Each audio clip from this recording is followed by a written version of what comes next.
మరో ప్రశ్న ఏంటంటే, తిరుమల దేవస్థానానికి సంబంధించిన ఒక ప్రధాన అర్చకులు ఆయన ఎన్నో రోజులుగా నా మార్గంలో వచ్చి ఉన్నారు.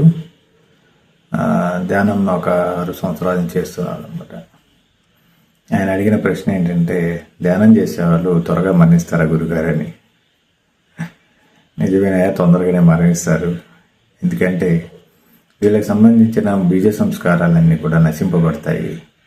ఎన్నో వేల సంవత్సరాలుగా, కోట్ల సంవత్సరాలుగా మీకున్నటువంటి కర్మలు, మంచి కర్మలు, చెడ్డ కర్మలు అన్నీ తొలగిపోతాయి. ఇప్పుడే మీరు భగవత్ స్వరూపులు అయిన తర్వాత మీకు భూమి మీద పని ఉండదు.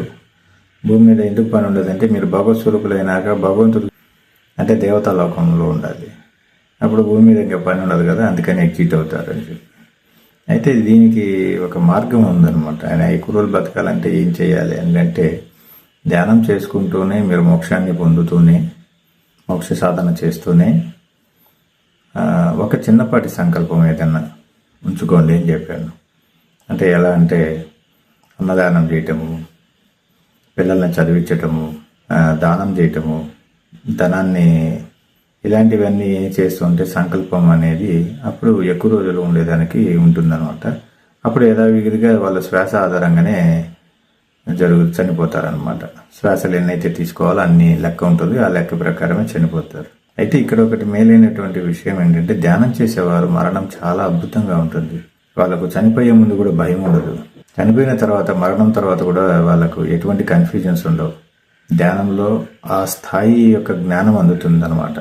అందుకని అసలు భయపడే విషయం కాదు ఇది. ఎవరు మాత్రం శాశ్వతమైన జీవితాలు చేయడానికి వచ్చారు భూమి మీద.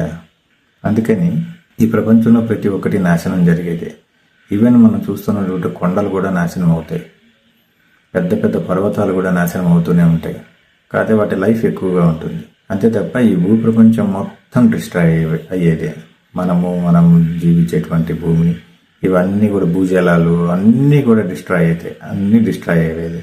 అందుకని అసలు దేని గురించి భయపడాల్సిన లేదు. మరణం గురించి అస్సలు ఆలోచించొద్దు. ధ్యానం చేసుకుంటూ పోండి, అద్భుతమైనటువంటి మహిమను పొందండి. ధ్యానంలో అద్భుతమైనటువంటి జీవితం ఉంది.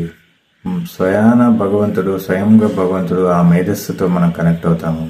అసలు విశ్వశక్తితో ఎప్పుడైతే మనం మమేకం అవుతామో అది అసలు అద్భుతం. వర్ణించడానికి కూడా అది కుదరదు మనకి, అంత గొప్ప జీవితం అన్నమాట అది. అందుకని ఏంటంటే, మీరు అసలు దాని గురించి భయపడవద్దు. మీరు మరణం గురించి. లోకా సంస్థ సుఖినో భవంతు. సర్వం కల్విదం బ్రహ్మ. శుభం భయాత్, శుభం భయాత్, శుభం భయాత్, శుభం భయాత్, శుభం భయాత్.